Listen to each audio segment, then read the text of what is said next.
Good morning, class. So today we start with the first topic of hospitality management from managerial skills. Today we will begin with planning. So which is the basic function of management. So planning is definitely something that is concerned with the future course of action of any organization. That is, before we start any organization, we need to begin with a plan. And this plan has to be carried forward so that it can run smoothly and can earn profits for the organization.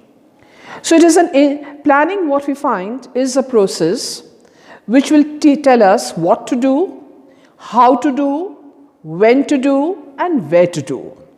So in advance, the organization selects certain facts, certain manner of doing the job. So a proper objective as to how it can be achieved is thought of through the process of planning. So it is future oriented and is a completely mental exercise.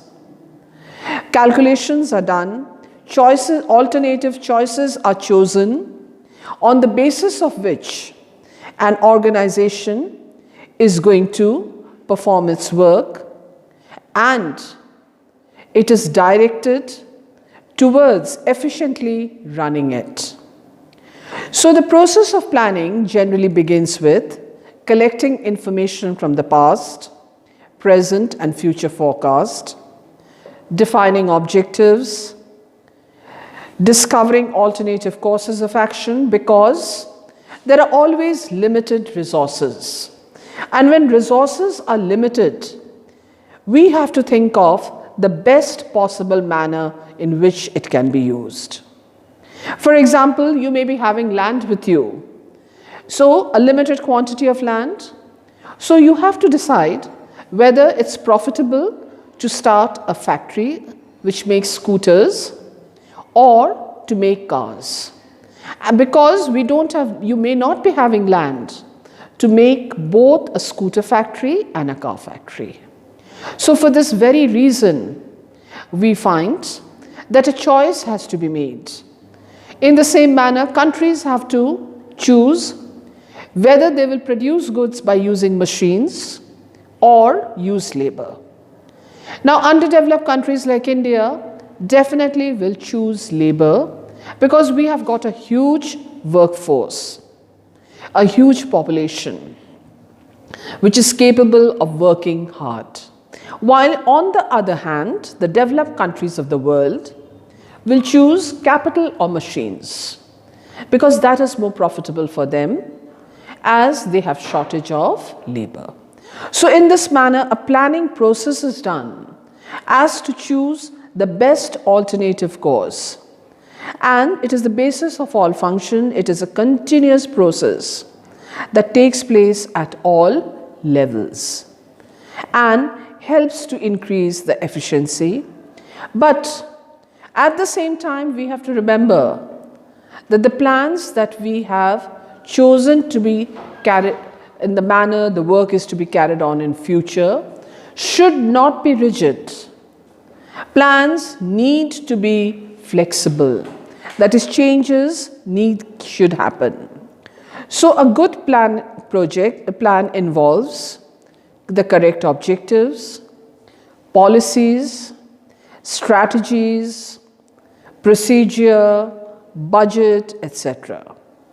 And planning can be both short-term and long-term. There are definitely a lot of advantages when we make a plan because we can focus on the correct objectives. Then we can plan in such a manner so that risks are minimized.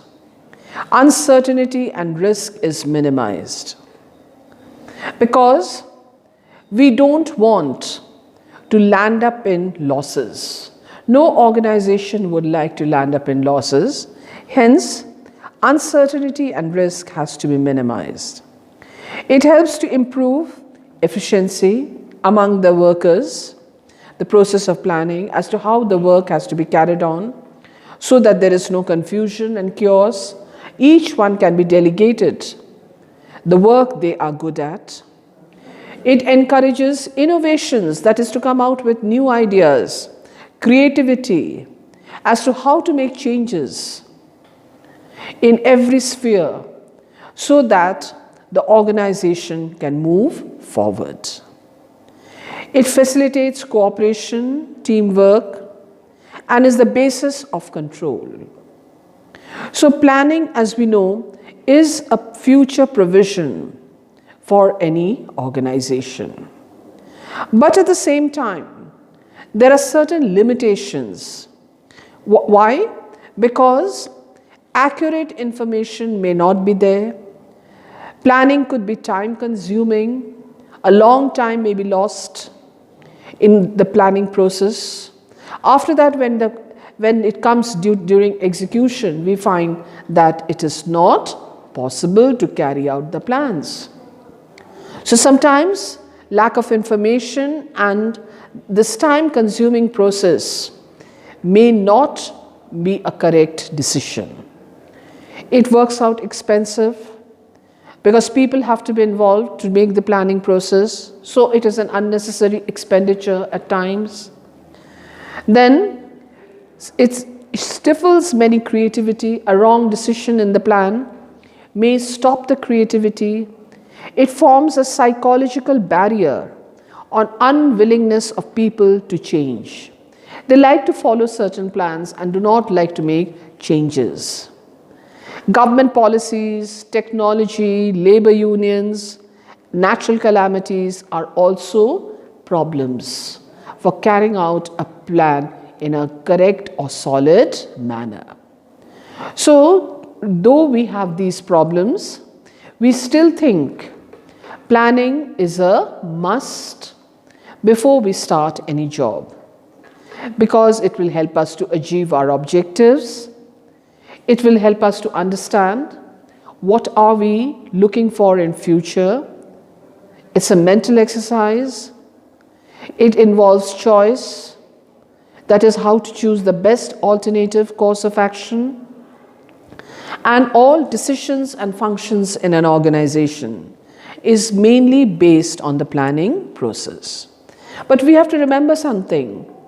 Planning does not only take place before we start any organization. This process of planning continues. It is a continuous process because many decisions have to be changed from time to time and at all levels, because we want to increase the efficiency. So in this manner, plans have proved to be important, but at times the limitations have also crept in so that it is not possible to carry out everything that was planned out in the future. Hence, a good plan is that which is realistic and flexible and is able to change according to the needs, according to the changes that are being made. So with this, briefly, I've explained to you what is planning. We'll carry more about it in our next class. Thank you.